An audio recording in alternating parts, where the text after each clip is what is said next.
Okay, in this lecture, we want to take a closer look at what the meaning of the Schrodinger equation is and what it does for us, and also describe some of the details of quantum mechanics that's actually at the forefront or the core of it.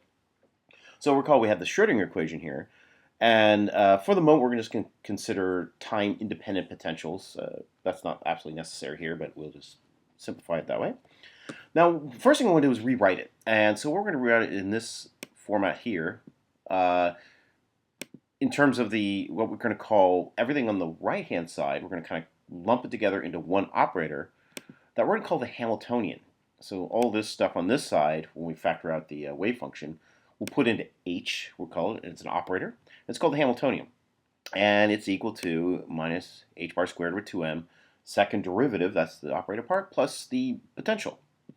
Now, this has a direct correspondence to classical physics. There's a classical notion of the Hamiltonian, which is directly related to the energy. Actually, is the energy. This is how the correspondence between classical and quantum mechanics as a theory are related.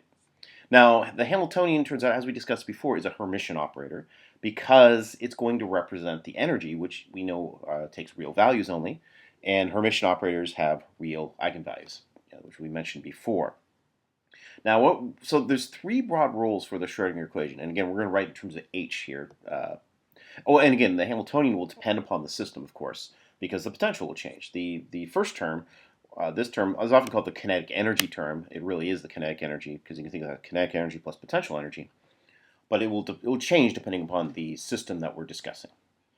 So the three ways we can think of the Schrodinger equation, or the broad roles, if you will, we can think of this way, and again, depending on the context, this is the way you want to look at it. The Schrodinger equation determines which states psi are permissible depending on the system at hand. So what solutions of psi are allowed given a particular Hamiltonian? That's pretty much what we're going to be dealing with mostly here.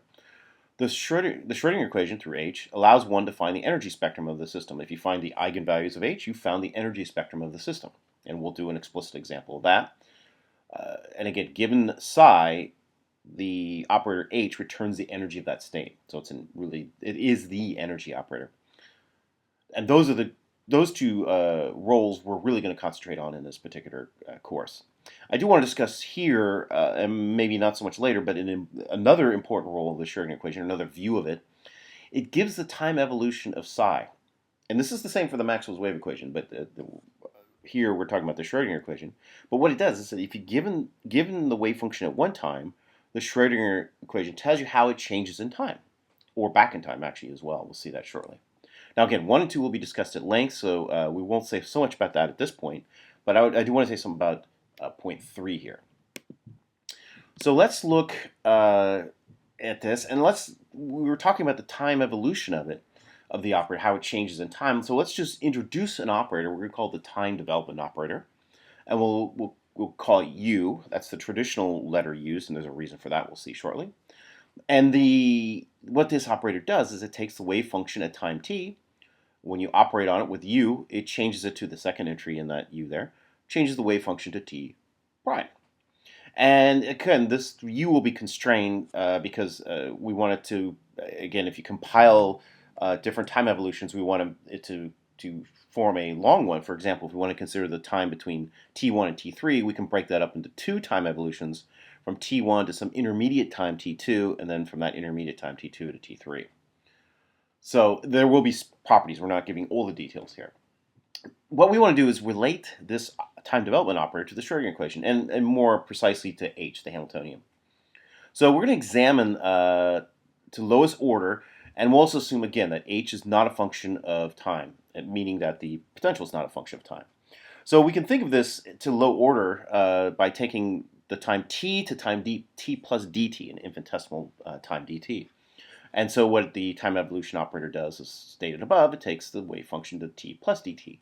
Now we can expand that right-hand side, and what we get is, to first order, we have psi of t plus dt partial psi partial t evaluated at the time t. And this is just a natural way we do expansion. There are higher orders there, but we're going to ignore those. But notice that what we can do here is go back and relate to this partial psi partial t to the Hamiltonian. Let's just take a look back again. So notice here we had partial psi partial t is equal to minus I h over h bar times psi. So that's what we want to do there. And so we'll substitute in here for minus IH over h bar, the Hamiltonian divided by h bar. And when we do that, we get, again, just substituting it in here, we get minus dt I over h bar h psi t, like we said. And let's factor out all the stuff and put the wave function on the right. And so in parentheses, we have the identity operator minus dt I over h bar times the Hamiltonian h. And what we're saying now is to lowest order, this parentheses is that's the time evolution operator to lowest order. But we can actually do better than that. And actually, well, let's look at it here. So if we actually expand out to higher orders, and if h is not a function of time, we can actually show that, well, in this particular case, to higher order, we don't have to, but if we just take the time from t equal to 0 to some time t, and we see that this is actually the beginning this is the beginning of an expansion of an exponential. And actually, if we include higher order terms, that will become clear. And maybe we'll leave that as an exercise. That this is the first two terms of an expansion of an exponential function. That means that we can write this unitary operator as e to the minus I over h bar times the Hamiltonian times t. Now this is a little bit tricky here.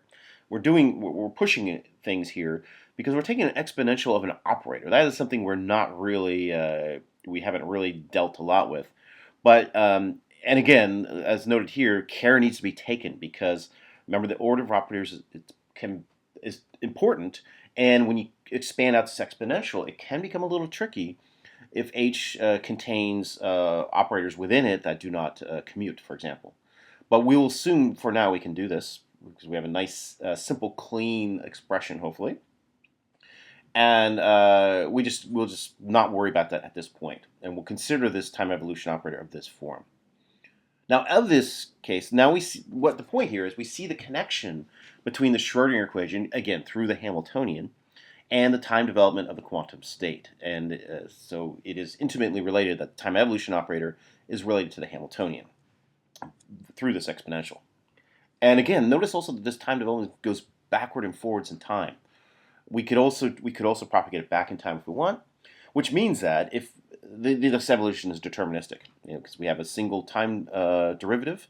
If we know the wave function at one time, and also say it's a derivative, we can determine the wave function at all times in the future and all times in the past, modulo one significant constraint, which we'll mention in a minute. So up to a measurement, I'll just say it, up to a measurement. If we do a measurement, this nice deterministic evolution is broken. Okay, so a few more points here before we conclude. That